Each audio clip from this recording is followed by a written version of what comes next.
राकेश में बहुत ही हिम्मत थी, लेकिन कुछ हादसे देखकर उसकी हिम्मत टूट गई थी। डर जो शब्द उसकी डिक्शनरी में नहीं था, वो कुछ ही पलों में उसकी ज़िंदगी का हिस्सा बन गया था।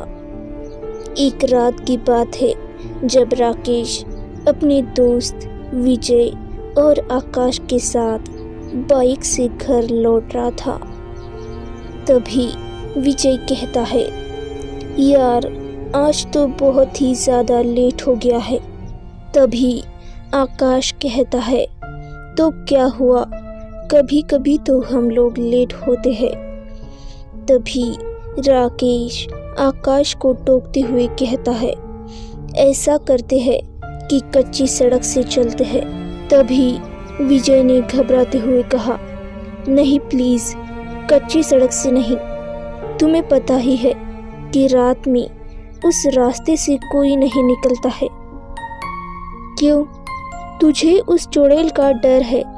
आकाश ने विजय से पूछा।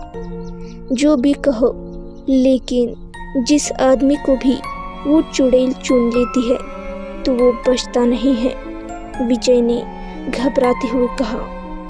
ऐसी बात है तो अभी लो। ये कहकर राकेश ने अपनी बाइक उसी कच्ची सड़क पर मोड़ ली। चलो तो आज उस चुड़ैल से मुलाकात हो ही जाए। राकेश ने बाइक तेजी से उस कच्ची सड़क पर दौड़ा दी। बाइक तेजी से उस कच्ची सड़क पर दौड़ रही थी। देखा, कुछ भी नहीं है। तुम्हारी चुड़ैल तो कहीं पर भी हमें दिख नहीं रही है। अब तो गांव भी करीब आता जा रहा है, राकेश ने कहा। तभी एक झटके से बाइक रुक जाती है।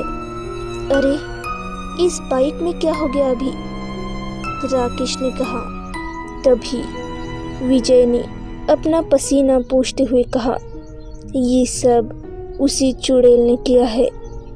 यार तू ज़रा कुछ देर तक चुप रहे, राकेश ने बाइक को देखते हुए कहा। आकाश, तू लगातार किक मारता रहे, मैं इसके तार निकालकर स्टार्ट करने की कोशिश करता हूँ, राकेश आकाश से कह रहा था। हवा थोड़ी तेज चल रही थी। रास्ते के दोनों तरफ ईख के खेत थी, जिनसे हवा चलने पर आवाज़ निकल रही थी। विजय का ध्यान उन ईख के खेतों की तरफ ही था।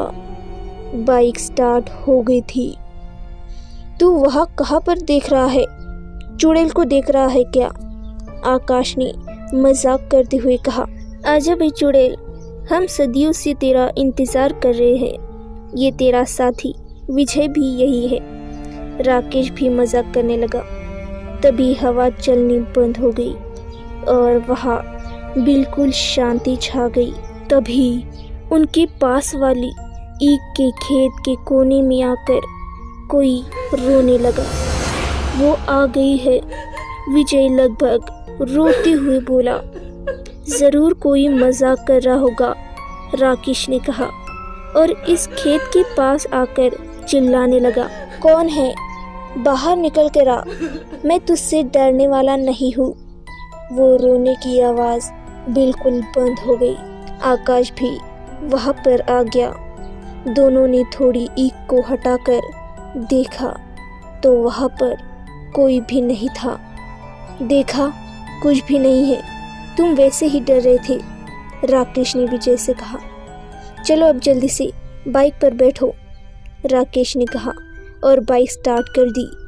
वो तीनों बाइक पर बैठकर चले ही थे कि अचानक से उनके सामने से कोई पाँव के घुंघरू बजाता हुआ सामने से निकल गया। वो चुड़ैल आ गई है, गाड़ी तेज भगाओ, विजय ने कहा तो राकेश और आकाश भी थोड़ा डर सा महसूस कर रहे थे। उसने बाइक बहुत तेज भगानी शुरू कर दी। वो घुंघरूओं की आवाज़ उनके पीछे पीछे बढ़ी चली आ रही थी। गांव सामने ही दिखने लगा था। जैसे ही बाइक गांव की सीमा में आई तो घुंघरूओं की आवाज़ धीरे धीरे हल्की पड़ने लगी। गांव की आबादी में आकर राकेश ने बाइक को रोक दी।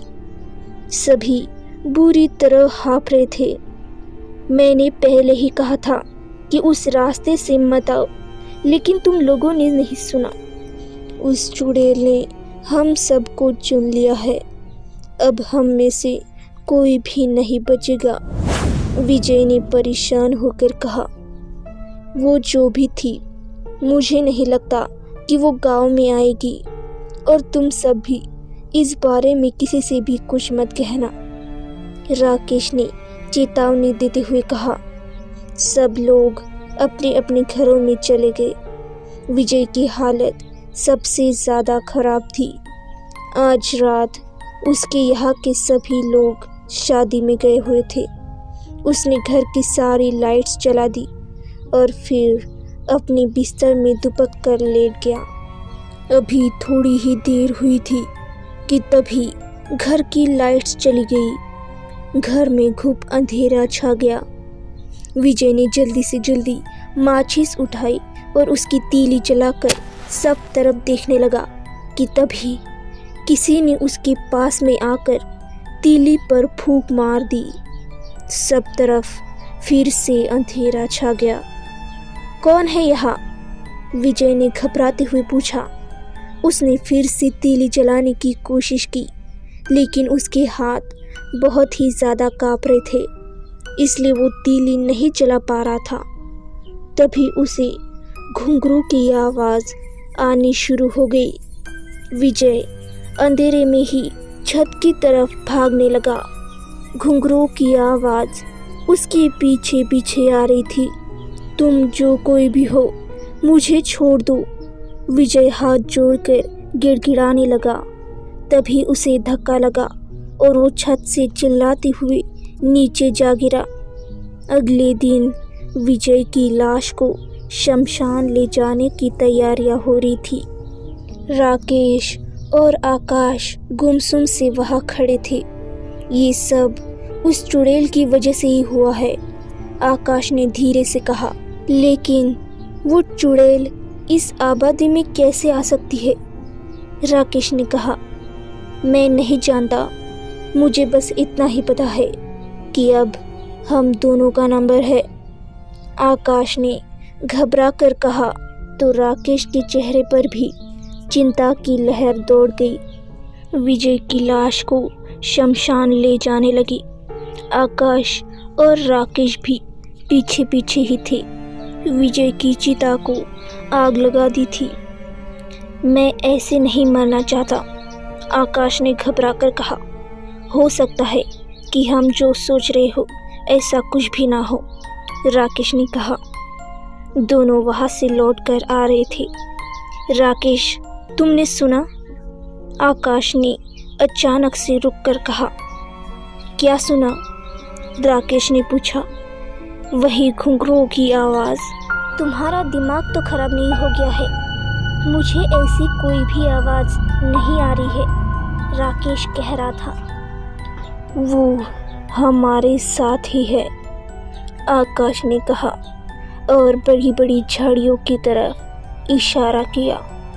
राकेश की भी नज़र उस तरफ चली गई। उन झाड़ियों में कोई तो था जो उनके साथ साथ चलता जा रहा था। आकाश भागो, राकेश ने कहा और खुद भी भागने लगा। भागते भागते दोनों अलग अलग हो गए। आकाश बीच जंगल में जा पहुंचा। हाँफते हाँफते उसकी बुरी हालत हो गई थी। वो एक पेड़ के नीचे जाकर खड़ा हो गया। तभी किसी ने उसे ऊपर की ओर खींच लिया। थोड़ी ही देर बाद उसकी भी लाश उस पेड़ की डाली पर लटक रही थी। राकेश भागते भागते सीधा गांव में आकर रुका। पता नहीं आकाश कहाँ रह गया, राकेश ने खुद से कहा। शाम होते होते आकाश के मरने की खबर भी गांव में फैल गई। राकेश को तो जैसे सदमा सा लग गया था। उसने खुद को एक कमरे में बंद कर लिया। शाम धीरे धीरे अपने पाँव फैलाने लगी थी और राकेश की धड़कनें भी बढ़ने लगी थी। तभी उसे पायलों की छनकने की आवाज़ आने लगी, जो धीरे धीरे उसके कमरे की तरफ बढ़ रही थी। उसने तुरंत पास में पड़ा डंडा उठा लिया और धीरे धीरे दरवाजे की ओर बढ़ने लगा। पायलों की आवाज़ दरवाजे के पास आकर रुक गई थी। राकेश ने तुरंत दरवाज़ा खोला और डंडे से एक तेज वार किया। मर गई मैं, किसी ने बोला तो राकेश को होश सा आ गया। उसने जैसे ही सामने देखा तो सामने पड़ोस में रहने वाली सुनीता खड़ी थी। मुझे माफ़ करो, मैंने सोचा कि कोई और है, उसने सुनीता को उठाते हुए कहा। वो डंडा सुनीता के उतरते हुए लगा था तो ज़्यादा चोट नहीं आई थी। तुम्हारा दिमाग तो ठीक है ना, सुनीता ने भड़कते हुए कहा। राकेश का चेहरा उतरा हुआ था। तुम्हें क्या हुआ है? तुम इतने क्यों घबराए हुए हो? सुनीता ने उसे गौर से देखते हुए पूछा। कुछ नहीं हुआ है, तुम्हें अब यहाँ से जाना चाहिए।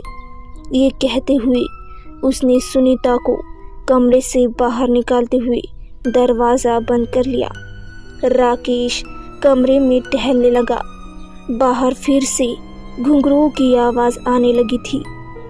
सुनीता, जाओ यहाँ से, राकेश ने कहा, लेकिन वो आवाज़ लगातार आती रही। गुस्से में आकर राकेश ने दरवाज़ा खोलकर देखा तो वहाँ पर कोई भी नहीं था। उसके हाथ पैर सुन पड़ गए थे। उसने फिर से दरवाज़ा बंद कर लिया। मुझे कुछ देर सोने की कोशिश करनी चाहिए, राकेश ने सोचा और फिर एक नींद की गोली खाकर सो गया। आधी रात में उसकी नींद खुली तो उसे एहसास हुआ कि कोई उसके पास लेटा हुआ लंबे लंबे सांस ले रहा है। राकेश ने हिम्मत करके हाथ से टटोलने की कोशिश की। किसी का हाथ उसके हाथों में आ गया। वो बर्फ से ठंडे हाथ महसूस होने लगे। राकेश ने उठकर तुरंत लाइट जला दी तो वहाँ पर कोई भी नहीं था। वो घुंघरू की आवाज़ फिर से आने लगी थी। राकेश फिर कमरे में नहीं रुका और वो सीधा घर से बाहर की ओर भाग गया। राकेश को होश नहीं था, बस वो भागे जा रहा था कि तभी वो किसी से टकरा गया। वो एक औरत थी। राकेश ने उसे उठाया। बेटे, मैं अंधी हूँ, रास्ता भटक गई हूँ, मेरी मदद कर दे। मुझे थोड़ी ही दूर पर एक तालाब है, उसके पास छोड़ दे, उस औरत ने हाथ जोड़ते हुए कहा। तो राकेश को दया आ गई। वो उसे सहारा देकर चलने लगा। वैसे भी अब वो घुंघरू की आवाज़ आनी बंद हो गई थी। तालाब पास आ गया था। राकेश का दिमाग थोड़ा चलने लगा था। इतनी रात में एक अंधी औरत कहाँ से आ रही है और तालाब के पास ये क्या करेगी? राकेश ने सोचा। राकेश ने धीरे से उस औरत से अपने हाथ हटा लिए। वो औरत आगे चलती जा रही थी। तभी राकेश की नज़रें उसके पैरों पर पड़ी। उसके पैर उल्टे थे। ये देखकर राकेश धीरे धीरे पीछे हटने लगा और थोड़ी दूर हटने के बाद तेज़ी से मुड़कर भागने लगा। तभी उसे एक आवाज़ सुनाई देती है। इतनी भी जल्दी क्या है भागने की? राकेश ने देखा तो एक औरत लाल शादी के जोड़े में उसकी ओर बढ़ती हुई आ रही थी। उसने अपने चेहरे पर घूंघट डाल रखा था। तुम दूर हट जाओ मुझसे, राकेश ने कहा तो वो वहीं रुक गई। तुम मुझसे मिलना चाहते थे ना, ये कहकर वो खिलखिलाई। राकेश वापस पीछे की ओर भागने लगा और फिर एक पत्थर की ओट में छिपकर बैठ गया। घुंघरू की आवाज़ पास से ही आने लगी थी।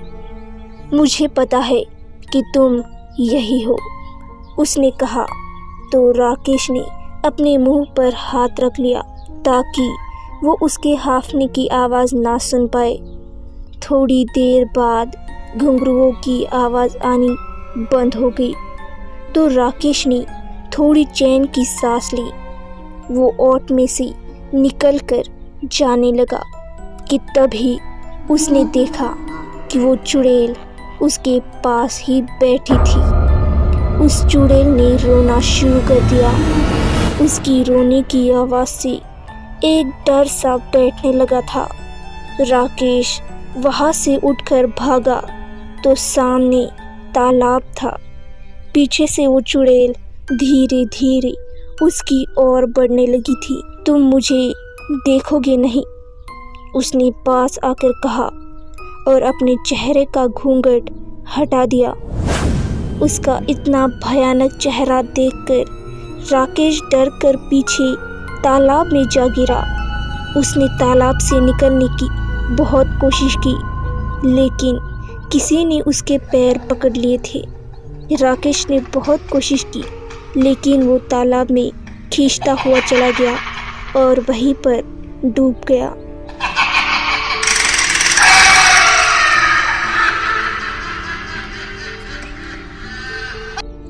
आखिरकार विजय का कहना सच साबित हुआ था। वो चुड़ैल जिनको भी चुन लेती है उनका बचना नामुमकिन हो जाता है। तो दोस्तों, आपको ये कहानी कैसी लगी कमेंट बॉक्स में बताना मत भूलना। और अभी तक आपने हमारे चैनल को सब्सक्राइब नहीं किया है तो सब्सक्राइब करना। मिलते हैं हम ऐसी ही नई हॉरर स्टोरीज़ के साथ। तब तक के लिए बाय बाय।